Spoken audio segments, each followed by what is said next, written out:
Assalamualaikum warahmatullahi wabarakatuh. Saya Hanin Hanifah Rahmatus Salihah dari Program Studi Pendidikan Matematika, Fakultas Keguruan dan Ilmu Pendidikan Universitas Sarjana Wiyata Taman Siswa. Di sini saya akan menyampaikan penelitian saya terkait dengan pengembangan perangkat pembelajaran Flipped Classroom berbasis 3N pada pokok bahasan bangun datar.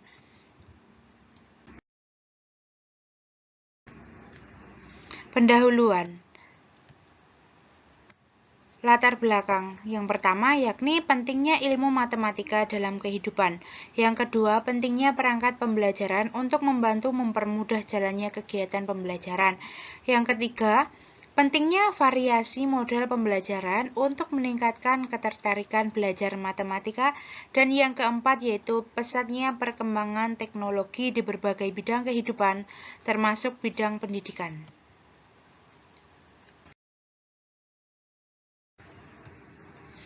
Rumusan masalah. Rumusan masalah yang pertama yakni bagaimana mengembangkan perangkat pembelajaran Flipped Classroom berbasis 3N pada pokok bahasan bangun datar di SMP. Rumusan masalah yang kedua yakni bagaimana kelayakan pengembangan perangkat pembelajaran Flipped Classroom berbasis 3N pada pokok bahasan bangun datar di SMP.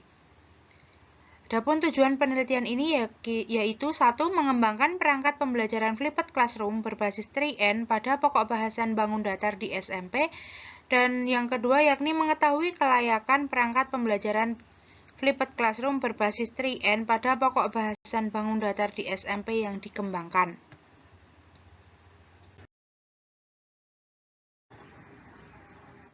Metode penelitian.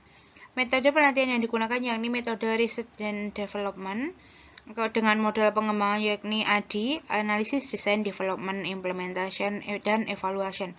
Penelitian dilaksanakan di SMP Negeri 2 Sanden dengan subjek peserta didik kelas 7F dengan jumlah 31 orang.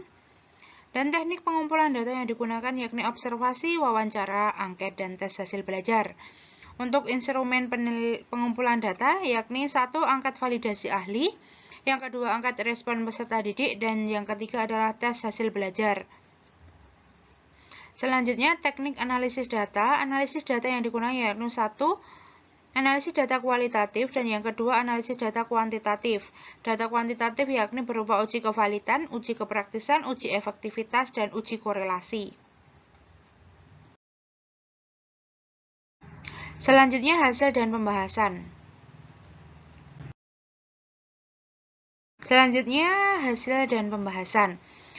Tahap yang pertama yakni analisis. Berdasarkan survei dan analisis kebutuhan peserta didik diperoleh 1. Kurangnya ketertarikan peserta didik terhadap pembelajaran matematika. Yang kedua, keterbatasan pendidik dalam memfasilitasi peserta didik dengan kemampuan yang beragam. Selanjutnya, kurangnya penggunaan teknologi dalam pembelajaran matematika. Kemudian hasil dan pembahasan dari tahap yang kedua yakni tahap perencanaan atau desain. Yang pertama diperoleh komponen perangkat pembelajaran yang dikembangkan berupa modul ajar, e-modul, LKPD, video pembelajaran, dan soal tes hasil belajar.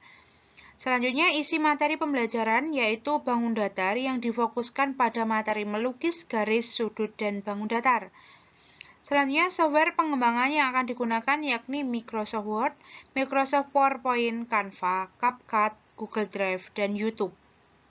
Untuk instrumen penelitian yang digunakan yaitu angkat validasi ahli, angkat respon peserta didik, dan soal tes hasil belajar.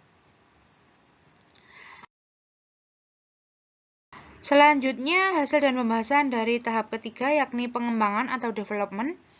Diperoleh hasil pada diagram di samping menunjukkan skor rata-rata hasil validasi modul ajar 4,52 dengan kriteria sangat valid, hasil validasi e-modul 4,65 dengan kategori sangat valid, hasil validasi LKPD 4,67 dengan kategori sangat valid, hasil validasi video pembelajaran 4,66 dengan kategori sangat valid, dan hasil validasi soal tes hasil belajar 4,72 dengan kategori sangat valid. Rata-rata hasil validasi perangkat pembelajaran secara keseluruhan adalah 4,64 dengan kategori sangat valid. Dengan demikian dapat diambil kesimpulan bahwa perangkat pembelajaran yang dikembangkan valid untuk digunakan dalam kegiatan pembelajaran.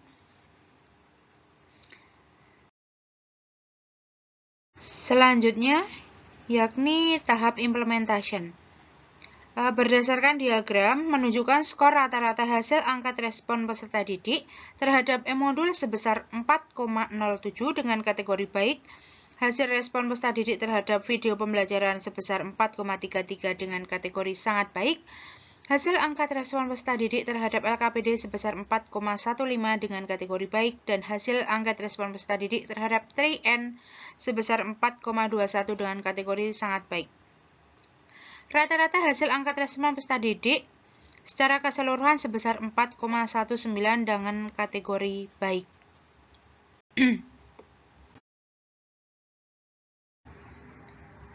Selanjutnya masih dalam tahap implementation.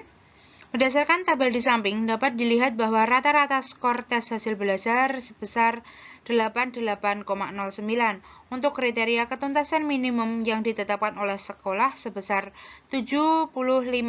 Banyak peserta didik yang memperoleh nilai di atas KKM adalah 24 orang.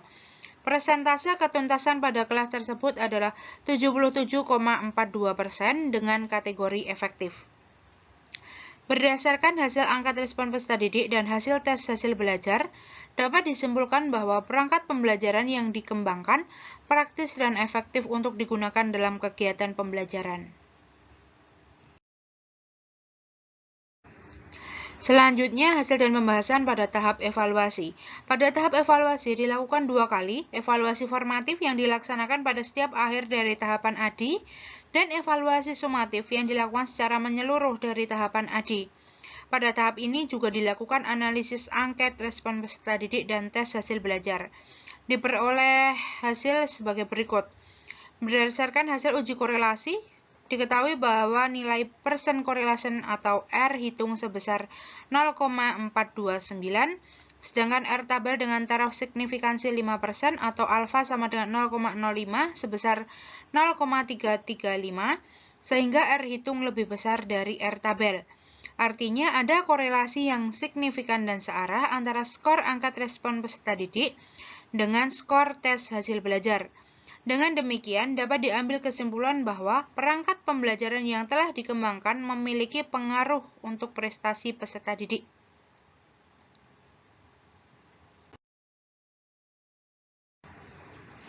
Selanjutnya, kesimpulan. Dapat disimpulkan bahwa 1. Telah berhasil dikembangkan produk perangkat pembelajaran Flipped Classroom berbasis 3N pada pokok bahasan bangun datar di SMP. Perangkat pembelajaran tersebut berupa modul ajar, e-modul, LKPD, video pembelajaran, dan soal tes hasil belajar. Selanjutnya, perangkat pembelajaran dikembangkan layak digunakan dalam kegiatan pembelajaran. Perangkat pembelajaran sudah divalidasi oleh ahli dan dinyatakan sangat valid.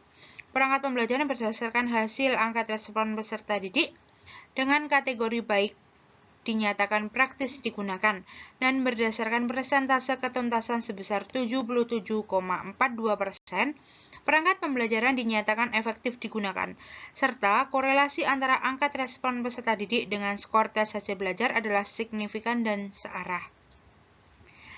Sekian presentasi dari saya, banyak kurangnya saya mohon maaf. Terima kasih.